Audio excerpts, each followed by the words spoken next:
étude d'ensemble. Donc là, on a les ensembles A et B. Soit x et y deux nombres réels strictement positifs, x est strictement plus grand que 0 et y est strictement plus grand que 0. Pour chacun des ensembles suivants, déterminer s'ils sont majorés ou minorés, si oui, préciser leur bande supérieure ou inférieure. Très clairement, pour le premier, on va d'abord lister. Donc, le premier élément, c'est le plus petit, on va dire que c'est x, parce que c'est x plus n appartient aux entiers naturels de x plus y fois 0, donc ça me fait x. Après, ça me fait x plus 1 fois y, ça fait x plus y, qui est strict, parce que y est strictement positif, etc. Donc là, on voit clairement que a elle est minorée par x, et puisque a est minoré par x, inf de a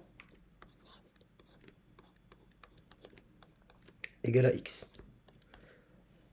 C'est le minimum de mon ensemble, donc c'est la borne inférieure. Imaginons qu'il y ait un certain nombre, qui est minorant de cet ensemble, et qui est plus grand que mon x. Mais il y a un problème.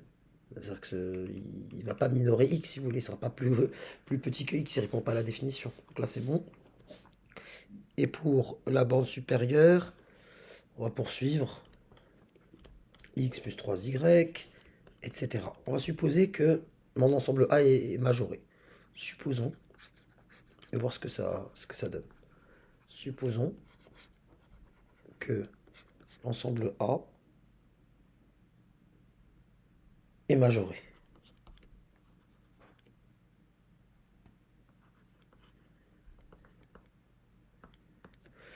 Qu'est-ce que ça signifie dans notre cas? Ça signifie qu'il existe un certain réel M appartenant à R, tel que pour tout n appartenant à n, j'aurai x plus yn inférieur ou égal à un certain m. C'est-à-dire,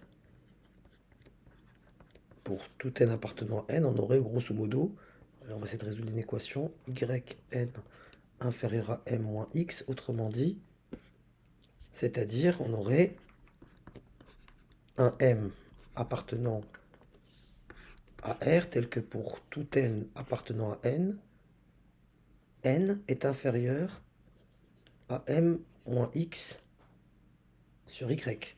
Y est positif. Non, mais il faut vraiment se rendre compte de ce qu'on est en train d'écrire, que s'il existait un m tel que pour tous les naturels, j'aurais que tous les naturels sont inférieurs à cette quantité, ça voudrait dire que n, l'ensemble n est borné, ce qui n'a aucun sens, donc c'est absurde. À partir de là, puisque c'est absurde, A n'est pas majoré. N'est pas majoré. Et puisqu'il n'est pas majoré, l'ensemble des majorants n'existe pas.